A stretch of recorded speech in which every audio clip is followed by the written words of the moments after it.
రాకాలోకంకి స్వాగతం. ఈ కంటెంట్ మీకు నచ్చినట్టయితే లైక్ చేయండి, మీ బంధుమిత్రులకి షేర్ చేయండి. ఇప్పటివరకు సబ్స్క్రైబ్ చేసుకోకపోతే సబ్స్క్రైబ్ బటన్ని నొక్కండి, అదేవిధంగా బెల్ ఐకాన్ని కూడా తప్పనిసరిగా నొక్కండి. పాకిస్తాన్కు ఈరోజు సమస్య భారతదేశంతో కాదు, ఎందుకంటే భారతదేశం అసలు పాకిస్తాన్ని పట్టించుకోవడం మానేసింది. అది ఉగ్రవాదాన్ని రెచ్చగొట్టినా ఏమి చేసినా దౌత్యపరంగా పాకిస్తాన్ని దిగ్బంధనం చేయటం, ఇబ్బందుల పాలు చేయటం తప్పితే భారతదేశము ప్రత్యక్ష చర్యకు దిగవద్దని నిర్ణయించుకుంది. అలా చేయటం వల్ల పాకిస్తాన్ యొక్క ఇంత పెద్ద సైన్యం కూడా ఏమీ చేయలేని పరిస్థితిలో ఉంది. 1-2 ఉగ్రవాద దాడులు చేయడం మినహా పాకిస్తాన్ ఏమీ చేయలేకపోతోంది. వాటికి భారత్ ధీటైన సమాధానం ఇస్తుంది.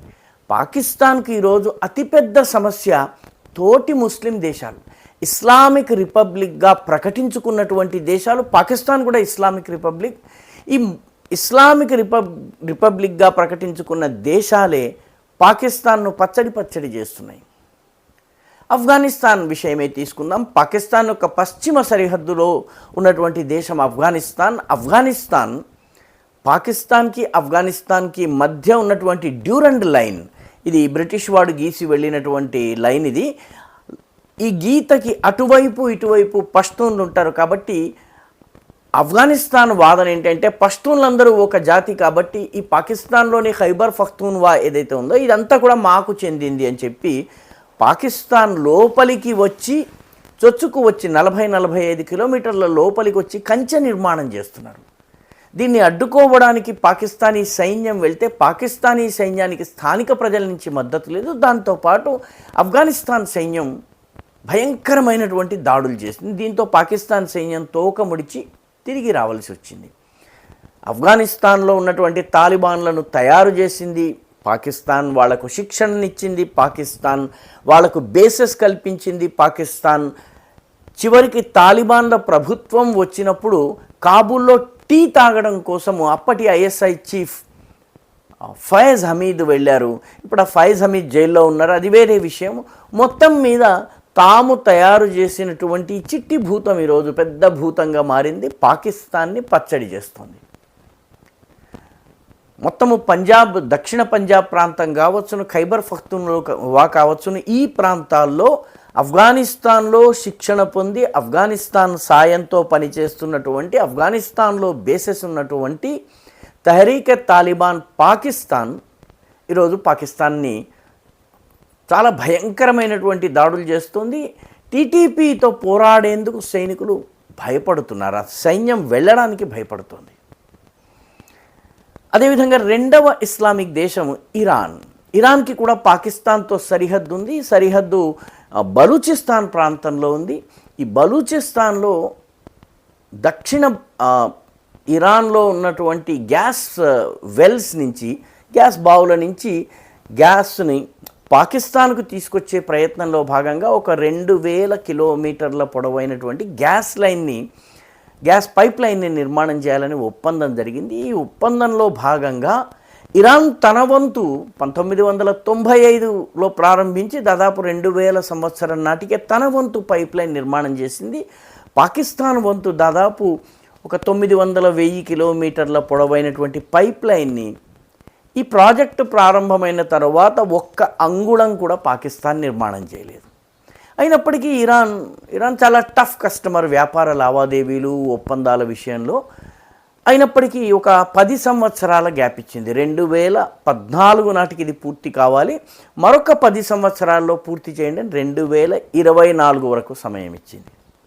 ఈ ఒప్పందంలో 2024 సెప్టెంబర్ నాటికి అంతర్జాతీయ కోర్టు, ఇది ప్యారిస్లో ఉంటుంది, ఈ ఒప్పందాలకు సంబంధించిన వివాదాలను పరిష్కరించేటటువంటి కోర్టు ఏదైతే ఉందో ఆ కోర్టులో సెప్టెంబర్ నాటికి కేసు వేయవలసి ఉంటుంది. ఒకవేళ సెప్టెంబర్ నాటికి కేసు వేయకపోతే ఇరాన్కు అసలు వాదించే హక్కు పోతుంది, డిమాండ్ చేసే హక్కు పోతుంది. అందుకని ఇరాన్ ఇప్పుడు ఈ ప్యారిస్లోని అంతర్జాతీయ కోర్టులోకి వెళుతోంది. దాంతోపాటు ఒక $18 బిలియన్ ఖర్చు ఇప్పటికే పెట్టడం జరిగింది ఇరాన్. కాబట్టి పాకిస్తాన్ నుంచి, పాకిస్తానీ కరెన్సీలో చెప్పాలంటే 5 లక్షల కోట్ల రూపాయల పరిహారాన్ని కోరుతుంది. 5 లక్షల కోట్లు ఇచ్చే పరిస్థితిలో ఈరోజు పాకిస్తాన్ లేదు.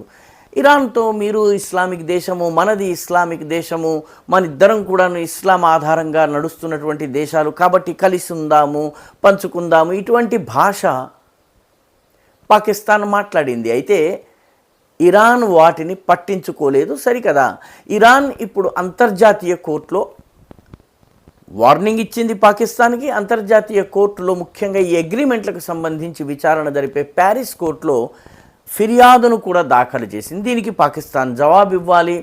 అదేవిధంగా ఒకవేళ గనక పాకిస్తాన్కి వ్యతిరేకంగా తీర్పు వస్తే పాకిస్తాన్ 5 లక్షల కోట్ల పాకిస్తానీ రూపాయలు ఇవ్వవలసి ఉంటుంది. అంటే పాకిస్తాన్ దగ్గర ఈరోజు 10 రోజులు కూడా దేశం నడిపేందుకు డబ్బులు లేవు. ఈ పరిస్థితి బాగుపడుతుందన్న నమ్మకం లేదు.